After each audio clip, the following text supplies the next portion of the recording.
Hello students, in this part we'll be learning about the basics of the chapter and we'll also learn about the level of organization. What is a cell? Cell is a structural and functional unit of life, and all the organisms, they are made up of cells.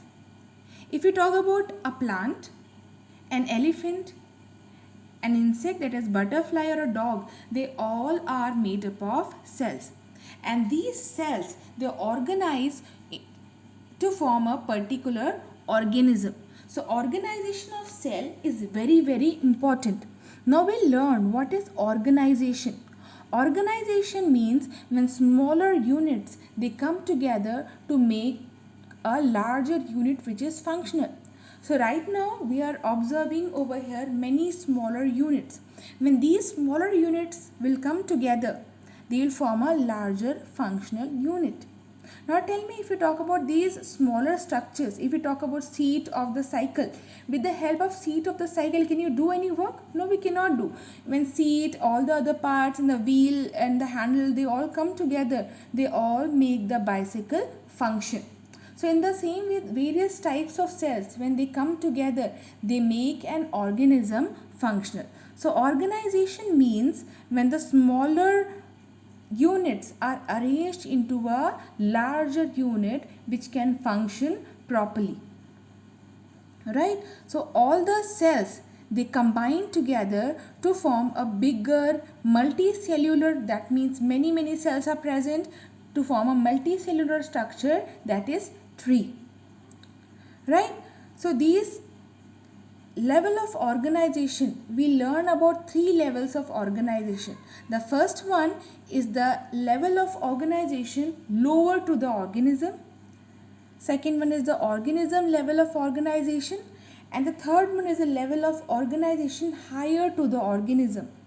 Okay, so here the term organism can be any multicellular organism. Right now I have taken example of human. So one human being will be called as one organism.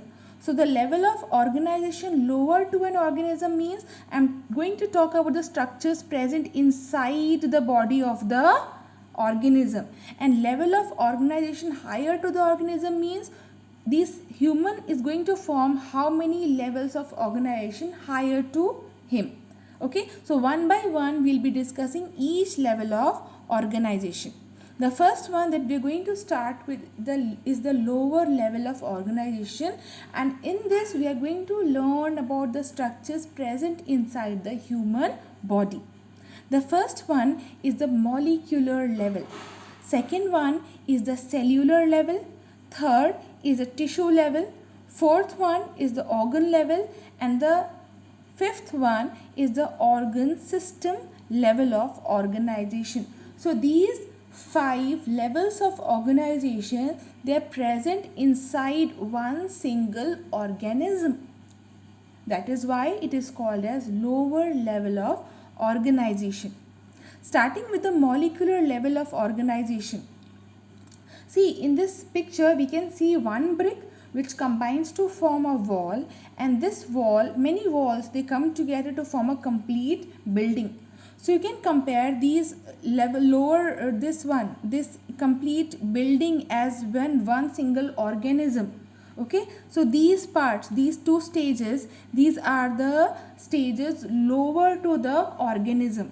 So whether brick is present inside the building? Yes. Walls are present inside the building? Yes. So these all levels, they come under the organism level of organization. So they are called as lower level of organization. Okay. So the first one is the molecular level. In molecular level, we have the presence of carbohydrate, lipids, proteins and nucleic acid. We all know what is carbohydrate, right? We get carbohydrates from rice, we get carbohydrates from wheat. Lipid is a new word for you. Lipid means fat. The third one is the protein, and the fourth one is a nucleic acid, and this nucleic acid forms the DNA. This word you are familiar with. So nucleic acid is your DNA. So all these structures are called as the biomolecules. So this is the molecular level of organization, and these molecules, carbohydrates, lipids, protein, nucleic acid, they all will be present inside one single tiny cell. Okay, so this is the first level of organization, molecular level of organization. Can you tell me these molecules are made up of what? These molecules, they are made up of atoms. Okay, so there is a level lower to molecular level also, that is atom. But we have started with the molecular level.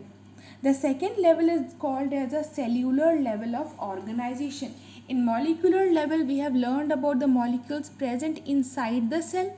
Okay, now we will study about the cell and what these cellular structures make. All the living organisms on this earth can be categorized into two parts: unicellular organism and multicellular organism. Unicellular organism are the organisms those who have presence of one single cell, and multicellular organisms, they have more number of cells, they have many cells. The example of unicellular organism, it is bacteria and amoeba. In multicellular organism, there are many examples. The first one is the cycon. You are not familiar with this organism. See, this organism comes under the multicellular level and comes under the cellular level of organization. See, in class 6 we have learned that cells come together to make tissue. But right now we are not talking about the word tissue. We are talking about the cellular level. If we talk about this single organism, if we talk about the sponge, this picture. So in this picture, although it looks multicellular, in this organism there are many cells. But suppose if there are, this is an organism who has presence of 1, 2 and 3 cells. These 3 cells are present in this, suppose we take an example, this organism has 3 cells. So these 3 cells, they are not going to come together to perform one single function, but this will perform its own function, this will perform its own function, and this is going to perform its own function. So 3 of them, although they are together, combined together, but yet each cell is going to live its life on its own, right? Each cell is going to take in the food, digest the food and excrete the food, but these cells will never come together to perform a specific function. Like if you talk about your mouth has how many parts? It has lips, it has your tooth, it has presence of the tongue, right? So all these parts, when you eat food, do they work together? Yes, they do work together to eat the food, right? So just imagine if all these parts in your mouth, they start working independently, whether a system will be formed inside your body? No, it is not going to form.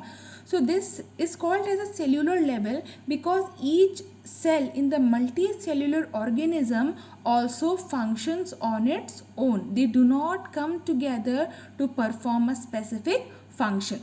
So in unicellular organism, all the one-celled organism will come under this level, and in multicellular organism, sponges are going to come under this cellular level of organization, because although this organism is multicellular, yet each cell in its body is going to work on its own. Fine. Second one is a tissue level of organization. Now we learn about the multicellular organism. In these organisms, the cells, they came together to perform specific function. Okay. Now cells with specific function come together to make tissues. The examples are nervous tissue and columnar epithelial tissue.